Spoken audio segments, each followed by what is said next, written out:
हड़प्पा सभ्यता का सर्वाधिक मान्यता प्राप्त काल है 2500 ईस्वी से 1750 ईस्वी पूर्व। सिंधु घाटी सभ्यता निम्नलिखित में से किस सभ्यता के समकालीन नहीं थी? ग्रीक की सभ्यता। सिंधु घाटी सभ्यता कहाँ तक विस्तृत थी? पंजाब, राजस्थान, गुजरात, उत्तर प्रदेश, हरियाणा, सिंध और बलूचिस्तान। सिंधु घाटी सभ्यता के घोड़े का अवशेष कहाँ मिले हैं? सुरकोटरा। सिंधु घाटी स्थल कालीबंगन किस प्रदेश में है? राजस्थान। निम्नलिखित में से किस पदार्थ का उपयोग हड़प्पा काल में मुद्राओं के निर्माण मुख्य रूप से किया जाता था? सिलखड़ी। हड़प्पा सभ्यता किस युग की थी? कांस्य युग। सिंधु घाटी सभ्यता के लोग का मुख्य व्यवसाय क्या था? व्यापार। हड़प्पा सभ्यता के निवासी थे शहरी। सिंधु सभ्यता के घर किससे बनाए जाते थे? ईंट से। हड़प्पावासी किस वस्तु के उत्पादन में सर्वप्रथम थे? कपास। निम्नलिखित विद्वानों में से हड़प्पा सभ्यता का सर्वप्रथम खोजकर्ता कौन है? दयाराम साहनी। सिंधु सभ्यता का पतन नगर बंदरगाह कौन सा था? लोथल। पैमानों की खोज ने यह सिद्ध कर दिया कि सिंधु घाटी के लोग माप और तोल से परिचित थे। यह खोज कहाँ हुई है? हड़प्पा। हड़प्पाकालीन समाज किन वर्गों में विभक्त था? विद्वान, योद्धा, व्यापारी और श्रमिक। सिंधु सभ्यता का सर्वाधिक उपयुक्त नाम है? हड़प्पा सभ्यता। निम्नलिखित में से कौन सा लक्षण सिंधु सभ्यता के लोगों का सही चित्रण करता है? वे देवियों और देवताओं दोनों की पूजा करते थे। हड़प्पा सभ्यता की खोज किस वर्ष हुई थी? 1921 में। हड़प्पा सभ्यता के बारे में कौन सी उक्ति सही है? उन्होंने पशुपति का सम्मान करना आरंभ किया। हड़प्पा के लोगों की सामाजिक पद्धति थी उचित समतावादी। हिंदू का नखलिस्तान बाग हड़प्पा सभ्यता के किस पुरास्थल को कहा जाता है? मोहनजोदड़ो। हड़प्पा सभ्यता के संपूर्ण क्षेत्र का आकार किस प्रकार था? त्रिभुजाकार। हड़प्पा, रावी, मोहनजोदड़ो, सिंधु, लोथल, भोगवा, कालीबंगा, घंगर। मिलान करें। हड़प्पा सभ्यता के अंतर्गत हल से जोते गए खेत का साक्ष्य कहाँ से मिलता है? कालीबंगा। सेदाव सभ्यता की ईंटों का अलंकरण किस स्थान से मिला है? कालीबंगा। मोहनजोदड़ो कहाँ स्थित है? सिंध में। सिंधु सभ्यता में वृहत स्नानघर कहाँ पाए जाते हैं? मोहनजोदड़ो में। सिंधु घाटी सभ्यता की मुद्रा में किस देवता के समतुल्य चित्रांकन मिलता है? आद्यशिव। निम्नलिखित में से कौन सा हड़प्पाकालीन स्थल गुजरात में था? लोथल। मोहनजोदड़ो का स्थानीय नाम क्या है? मृतकों का टीला। हड़प्पा सभ्यता का प्रचलित नाम है सिंधु घाटी सभ्यता।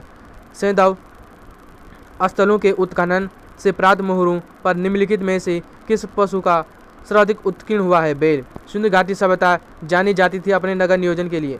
सिंधु घाटी सभ्यता का कौन सा स्थान भारत में स्थित है? लोथल। भारत में खोजा गया सबसे पहला पुराना शहर था हड़प्पा।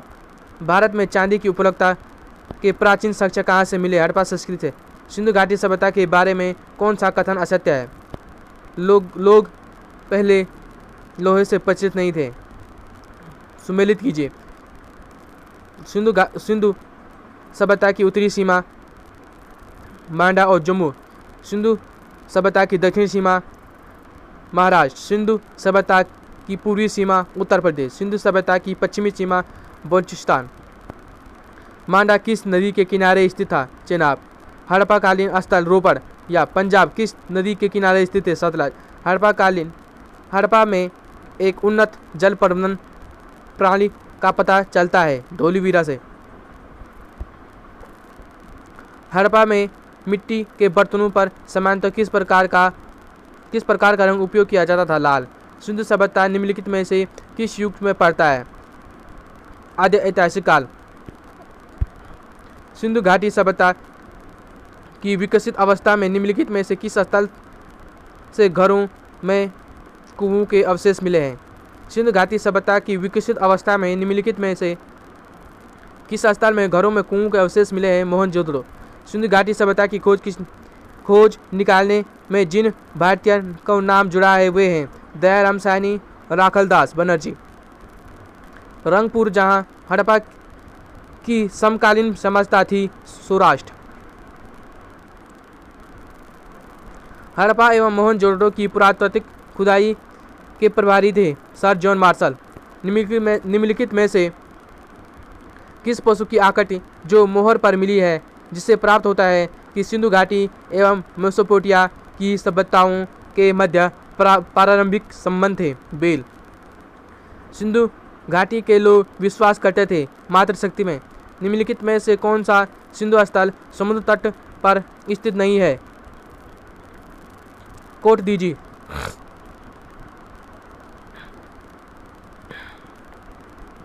निम्नलिखित में से कौन मोहनजोदड़ो की सबसे बड़ी इमारत मानी जाती है? विशाल स्नानघर। हड़प्पाकालीन लोगों ने नगरों में घरों के विन्यास के लिए कौन सी पद्धति अपनाई थी? ग्रिड पद्धति। सुमेलित कीजिए। लोथल, गोडीवाड़ा, लोथल, गोडीवाड़ा, कालीबंगन, जोता हुआ खेत, कालीबंगन, जोता हुआ खेत, धोलावीरा, पक्की मिट्टी की बनी हुई हल्की पट्टी और बनवाली। हड़प्पाई लिपि के बड़े आकार के 10 चिन्हों वाला एक शिलालेख। निम्नलिखित पशुओं में किस एक का हड़प्पा सभ्यता में पाई गई मोहरू और टेराकोटा कलाकृतियों के निरूपण अंकन नहीं हुआ है? शेर। हड़प्पावासी किस धातु से परिचित नहीं थे? लोहा। निम्नलिखित में से किस स्थल से युगल समाधान संस्कार का प्रमाण मिला है? लोथल। कपास का उत्पादन सर्वप्रथम सिंधु क्षेत्र में हुआ, जिसे ग्रीक या यूनान के लोग किस नाम से पुकारते हैं? सिंडन। हड़प्पा के काल का तांबे का रथ किस स्थान से प्राप्त हुआ है? देमाबाद। हड़प्पावासी किन किन धातुओं का आयात करते थे? चांदी, टिन और सोना। हड़प्पावासी किन किन धातु का आयात करते थे? चांदी, टिन और सोना। हड़प्पावासी लार्जवुड भवन निर्माण की सामग्री का आयात कहाँ से करते थे? हड़प्पावासी लार्जवुड अर्थात भवन निर्माण की सामग्री कहाँ से आयात करते थे? हिंदकुश क्षेत्र के बदखा से। अफगानिस्तान स्थित सिंधु सभ्यता से संबंधित स्थल है? मुंडीगाक और सुतोगोई। ए बी दोनों, मुंडीगाक और सुतोगोई। कौन कौन से नगर सिंधु सभ्यता के बंदरगाह नगर थे? कौन कौन से नगर सिंधु सभ्यता के बंदरगाह नगर थे? लोथल और सुलकागेडर, अल्लाउद्दीनु एवं बालाकोट, कुंतासी। इनमें से सभी। मोहनजोदड़ो से प्राप्त पशुपति शिव या आद्य शिव मोहर किन किन जानवरों का अंकन हुआ? व्याघ्र, हाथी, गैंडा, भैंस, हिरण। इनमें से सभी। किस हड़प्पाकालीन स्थल से नित्य मुद्रा वाली स्त्री की कांस्य मूर्ति प्राप्त हुई है? मोहनजोदड़ो। किस हड़प्पाकालीन स्थल से पुजारी की प्रस्तर मूर्ति प्राप्त हुई है? हड़प्पा। किस सिंधुकालीन स्थल से एक ईंट पर बिल्ली का पीछा करते हुए कुत्ते के पंजू के निशान मिले हैं? चन्हुदो। किस हड़प्पाकालीन स्थल से प्राप्त जार पर चोंच से मछली दबाए चिड़िया एवं पेड़ के नीचे खड़ी लोमड़ी का चित्रांकन मिलता है, जो पंचतंत्र की लोमड़ी की कहानी के सदृश है? लोथल।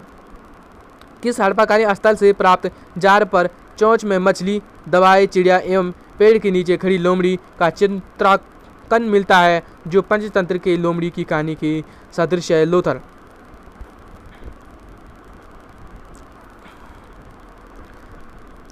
स्वातंत्रोत्तर भारत में सबसे अधिक संख्या में हड़प्पा युगीन स्थलों की खोज किस स्थान से प्राप्त हुई है? गुजरात। निम्नलिखित में से कौन सी फसल हड़प्पाकालीन लोगों की मुख्य खाद्यान्न फसल थी? चावल। मुख्य खाद्यान्न नहीं था। निम्नलिखित में से कौन सी फसल हड़प्पाकालीन लोगों का मुख्य खाद्यान्न नहीं था? चावल। हड़प्पा अथवा मोहनजोदड़ो अब विलुप्त हो गए हैं। कथन है, हड़प्पा तथा मोहनजोदड़ो अब विलुप्त हो गए हैं, कारण वे उत्खनन के दौरान प्रकट हुए थे। सिंधु घाटी सभ्यता के संदर्भ में निम्नलिखित में कथनों पर विचार कीजिए। यह प्रमुख लौकिक सभ्यता थी तथा उनमें धार्मिक तत्व यद्यपि उपस्थिति थी, वर्चस्वशाली नहीं था। उस काल में भारत में कपास के वस्त्र बनाए जाते थे। सुमेलित कीजिए। मांडा जम्मू कश्मीर, दयामाबाद महाराष्ट्र, कालीबंगा राजस्थान, राखीगढ़ी हरियाणा। हड़प्पाकालीन स्थलों में अभी तक किस धातु की प्राप्ति नहीं हुई है? लोहा। किस पशु के अवशेष सिंधु घाटी सभ्यता में प्राप्त नहीं हुए हैं? शेर।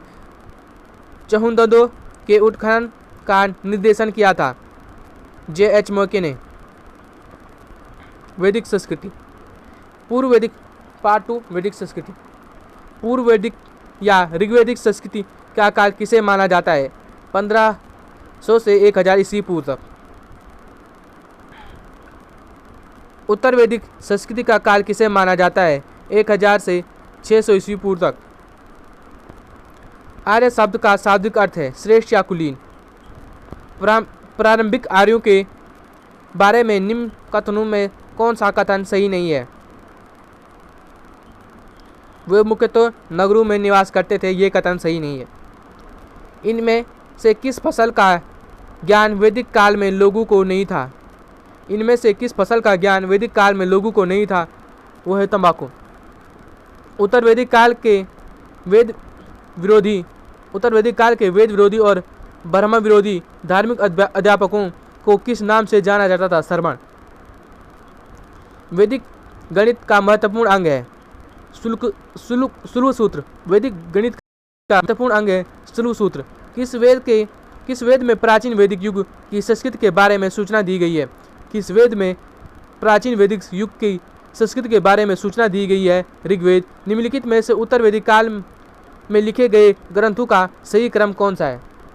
निम्नलिखित में से उत्तर वैदिक काल में लिखे गए ग्रंथों का सही क्रम कौन सा है? वेद, ब्राह्मण, आरण्यक और उपनिषद। वेदों की संख्या कितनी है? 4। कौन से 3 वेद संयुक्त रूप से त्रयी या वेद त्रयी कहलाते हैं? ऋग्वेद, यजुर्वेद और सामवेद। कौन से 3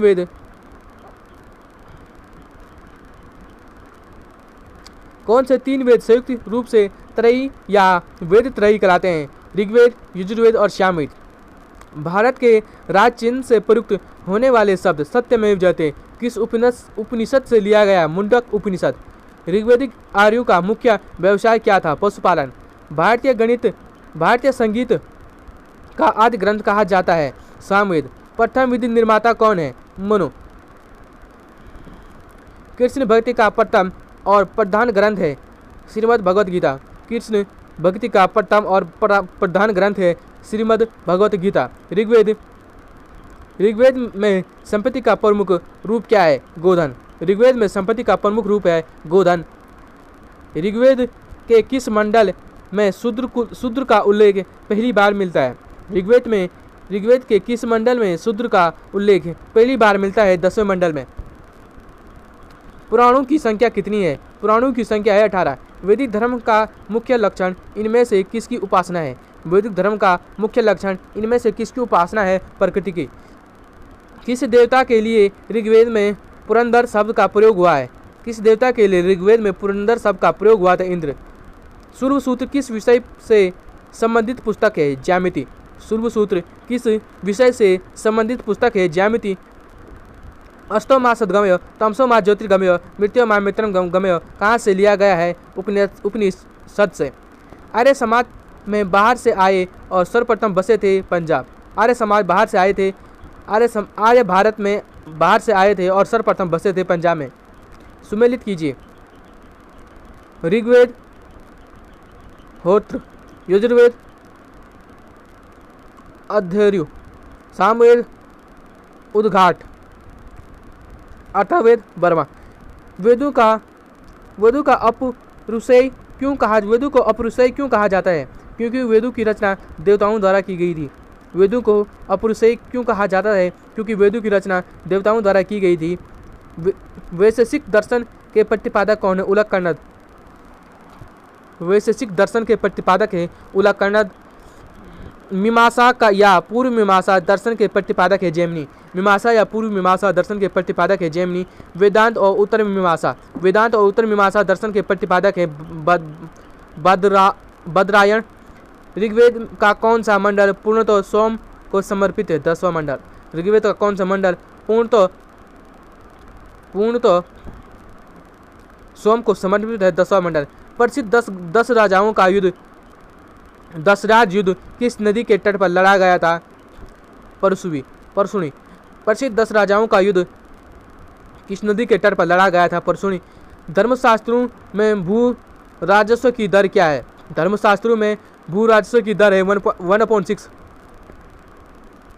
800 ईस्वी पूर्व से 600 ईसा पूर्व तक का काल किस युग से जुड़ा है? 800 ईसा पूर्व से 600 ईसा पूर्व का काल किस युग से जुड़ा है? ब्रह्मांड युग। किस काल में अछूत की अवधारणा स्पष्ट रूप से उदित हुई है? किस काल में अछूत की अवधारणा स्पष्ट रूप से उदित हुई है? धर्मशास्त्र के काल में। एशिया माइनर स्थिति बोगाजकोई का महत्व इसलिए है कि वहाँ जो अभिलेख प्राप्त हुए हैं उनमें 4 उत्तर वैदिक देवताएं इंद्र, वरुण, मित्र, नात्स्य का उल्लेख मिलता है। गायत्री मंत्र देवी सरस्वती को संबोधित है। किस पुस्तक में मिलता है? गायत्री मंत्र किस पुस्तक में मिलता है? ऋग्वेद में।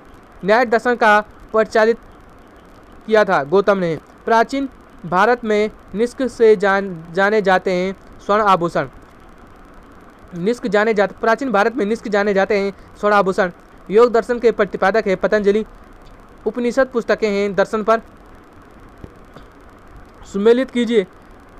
ऋग्वेद स्रोत एवं प्रार्थनाएं, यजुर्वेद स्रोत एवं कर्मकांड, सामवेद संगीतमय स्रोत, अथर्ववेद तंत्र मंत्र और एवं वशीकरण। आरंभिक वैदिक साहित्य में सर्वाधिक वर्णित नदी है सिंधु। उपनिषद काल के राजा अश्वपति शासक थे केकई। आरंभिक वैदिक साहित्य में सर्वाधिक वर्णित नदी है सिंधु। उपनिषद काल के राजा अश्वपति शासक थे केकई के। अध्यात्म ज्ञान के विषय में नचिकेता और यम का संवाद किस उपनिषद से प्राप्त होता है? कठोर उपनिषद। अध्यात्म ज्ञान के विषय में नचिकेता और यम का संवाद किस उपनिषद से प्राप्त होता है? कठोर उपनिषद। वैदिक नदी कुंभा का स्थान कहाँ निर्धारित होना चाहिए? अफगानिस्तान में। वैदिक नदी कुंभा का स्थान कहाँ निर्धारित होना चाहिए? अफगानिस्तान में। कपिल मुनि द्वारा प्रतिपादित दार्शनिक प्रणाली है सांख्य दर्शन। कपिल मुनि द्वारा प्रतिपादित दार्शनिक प्रणाली है सांख्य दर्शन। भारत के किस स्थल की खुदाई में लोह धातु के प्रचलन वो प्राचीनतम प्रमाण मिले हैं? अंतरजी खेड़ा। भारत के किस स्थल की खुदाई से लोह के प्रचलन और प्राचीनतम प्रमाण मिले हैं? अंतरजी खेड़ा से। निम्नलिखित में से किसका संकलन ऋग्वेद पर आधारित है? सामवेद। निम्नलिखित में से कौन प्रस्थान त्रयी में शामिल नहीं है? प्रस्थान त्रयी में शामिल नहीं है भगवत। कर्म का सिद्धांत संबंधित है मीमांसा से। कर्म का सिद्धांत संबंधित है मीमांसा से। सम्मिलित कीजिए। अथर्ववेद औषधि से संबंधित है। अथर्ववेद औषधि। ऋग्वेद ईश्वर महिमा। यजुर्वेद बलिदान और सामवेद संगीत। चरक संहिता नामक पुस्तक किस विषय से संबंधित है? चिकित्सा। यह यज्ञ संबंधी विधि विद्वानों का पता चलता है ब्राह्मण ग्रंथों से। वैदिक युगीन सभा है मंत्री परिषद थी। वैदिक युगीन सभा मंत्री परिषद की थी। वैदिक युग में प्रचलित लोकप्रिय शासन प्रणाली थी गणतंत्र। वैदिक युग में प्रचलित लोकप्रिय शासन प्रणाली थी गणतंत्र। सबसे प्राचीन वेद कौन सा है? ऋग्वेद। निम्नलिखित में से कौन भारतीय दर्शन की आरंभिक विचारधारा है? सांख्य। निम्नलिखित में से कौन भारतीय दर्शन की आरंभिक विचारधारा है? सांख्य। सांख्य लोग न्याय, वैशेषिक, मीमांसा एवं वेदांत, इन 6 भिन्न भारतीय दर्शनों की स्पष्ट रूप से अभिव्यक्ति हुई है वैदिक युग में। निम्नलिखित में से वह दस्तकारी कौन सी है जो आर्यों द्वारा व्यवहार में नहीं लाई गई थी? लुहार या लुहारगिरी। सम्मिलित कीजिए। आयुर्वेद, ऋग्वेद, धनुर्वेद, यजुर्वेद, गंधर्ववेद, सामवेद, शिल्पवेद या अर्थशास्त्रवेद, अथर्ववेद। ऋग्वेद के किन 6 मंडलों में वसमंडल, गोत्रमंडल, वसमंडल को गोत्रमंडल कहा जाता है? ऋग्वेद के किन 6 मंडलों में वसमंडल को गोत्रमंडल कहा जाता है? दूसरे से 7वें मंडल तक। किस वेद में जादवी, माया और वशीकरण का वर्णन है? अथर्ववेद। आर्य शब्द इंगित करता है श्रेष्ठ वंश को। ऋग्वेद के कुल कितने मंडल हैं? 10। आर्य भारत के संवत आए थे। मध्य एशिया में कौन सा वेद असत गंध के रूप में भी रचित है? यजुर्वेद।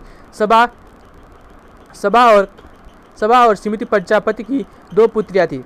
सभा और समिति प्रजापति की 2 पुत्रियां थी और इसका उल्लेख किस वेद में मिलता है? अथर्ववेद में। ऋग्वैदिक युग का प्राचीन संस्था कौन सी थी? विदत।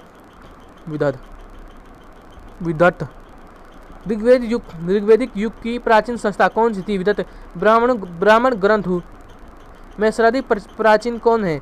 शतपथ ब्राह्मण। ब्राह्मण ग्रंथों में सर्वाधिक प्राचीन कौन है? शतपथ ब्राह्मण। गोत्र व्यवस्था प्रचलन में कब आई थी? उत्तर वैदिक काल में। अनुलोम विवाह का अर्थ है उच्च वर्ण पुरुष का निम्न वर्ण नारी के साथ विवाह। अनुलोम विवाह का अर्थ है उच्च वर्ण पुरुष के निम्न वर्ण की नारी के साथ विवाह। प्रतिलोम विवाह का अर्थ है जब उच्च वर्ण की नारी निम्न वर्ण के पुरुष के साथ विवाह करे। अनुलोम उच्च वर्ण, प्रतिलोम निम्न नारी। वैदिक युग में यव कहा जाता था जो को।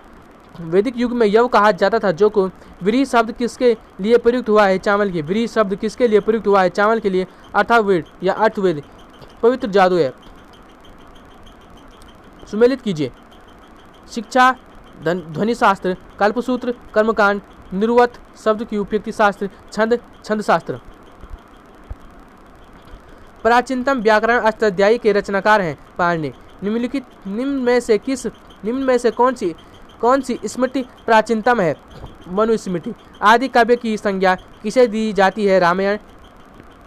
प्राचीनतम पुराण है मत्स्य पुराण। ऋग्वेद में सबसे पवित्र नदी किसे माना जाता है? सरस्वती को। वैदिक समाज में आधारभूत इकाई है कुटुंब।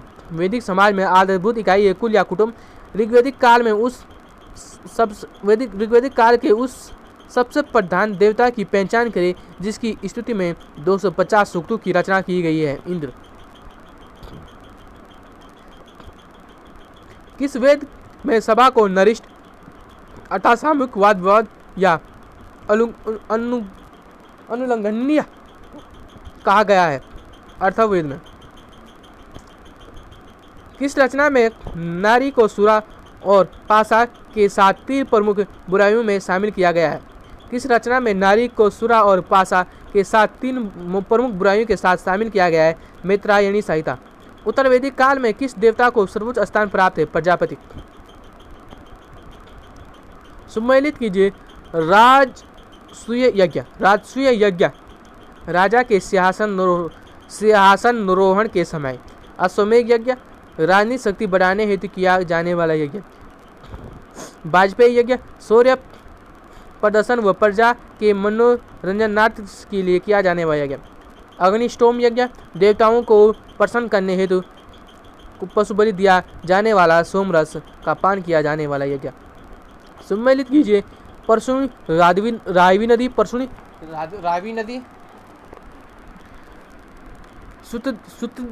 सुतुद्दी, सतलज नदी, आस्किनी, चिन्नाब नदी, विपाशा, व्यास नदी। संस्कारों की कुल संख्या होती है 16। ब्रह्म विवाह सम्मान वर्ण की जाति विवाह ब्रह्म विवाह कहा जाता है। सम्मान वर्ण या जाति विवाह। देव विवाह पुरोहित और परिश्रमिक में मिले कन्या के साथ विवाह। देव विवाह पुरोहित या परिश्रमिक में मिले कन्या के साथ विवाह। आश्रित विवाह, कन्या के मूल रूप से एक जोड़ी कन्या मूल के रूप में एक जोड़ी गाय व बैल चुकाकर किया गया विवाह। प्रजापत्य विवाह, बिना दहेज का विवाह। सुमेलित कीजिए। गंधर्व विवाह, प्रेम विवाह। आसुर विवाह, कन्या को खरीद कर किया गया विवाह। गंधर्व विवाह प्रेम विवाह, आसुर विवाह कन्या को खरीद कर किया गया विवाह। राक्षस विवाह, प्रजापति राजा की कन्या या अपहरण की गई कन्या के साथ विवाह। पेचास विवाह, सोई हुई अवस्था में कन्या को गुमराह कर या मानसिक रूप से अस्वस्थ कन्या को गुमराह कर उसके साथ किया गया विवाह। तीन ऋण में शामिल नहीं है देव ऋण। तीन ऋण में शामिल नहीं है मातृ ऋण। तीन ऋण में शामिल नहीं है मातृ ऋण।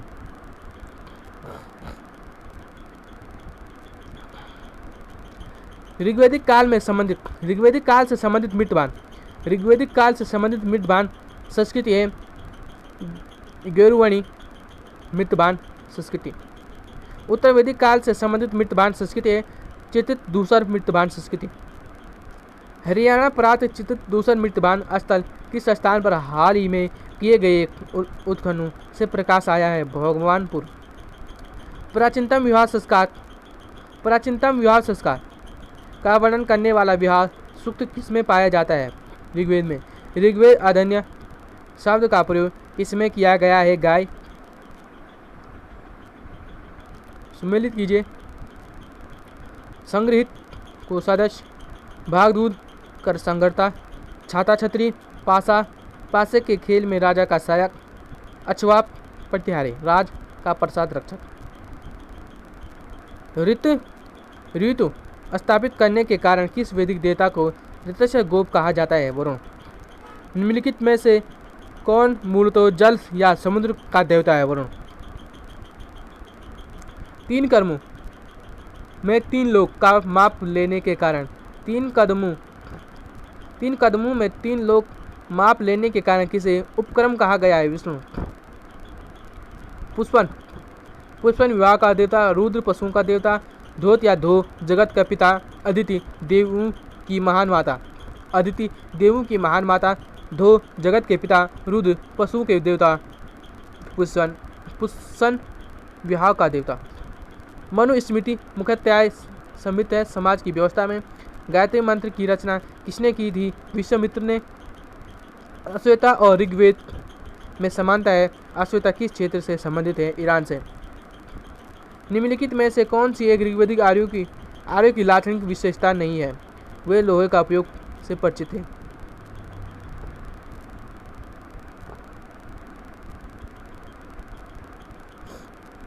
ऋग्वेद में निम्नलिखित किन नदियों का उल्लेख अफगानिस्तान के साथ आर्यों के संबंध का सूचक है?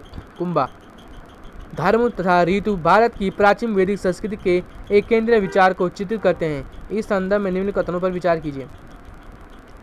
धर्म व्यक्ति के दायित्वों एवं स्वयं तथा दूसरों के प्रति व्यक्तिगत कर्तव्यों की सफलता था। ऋतु मूलभूत नैतिक विधान तथा जो सृष्टि और उनमें अंतर्निहित सारे तत्वों को क्रियाकलापों को संचालित करता था। केवल दो होती। आर्यों के अंटार्कटिक होम सिद्धांत का पक्ष किसने लिया था? बीजी तिलक। सुमेलित कीजिए। कुंभा, काबुल, परसुवी, रावी, सदानीरा, गंडक, शतुद्री, सतराज। ऋग्वेद में सूक्त है। ऋग्वेद में 1028 सूक्त हैं। पूर्व वैदिक आर्यों का धर्म प्रमुखता था प्रकृति की पूजा और यज्ञ। पतंजलि कौन था? पाणिनि और संस्कृत व्याकरण अष्टाध्यायी का टीकाकार। शतपथ ब्राह्मण से संबंधित राजा विदेही माधव संबंधित ऋषि थे। ऋषि गौतम और रहुगण।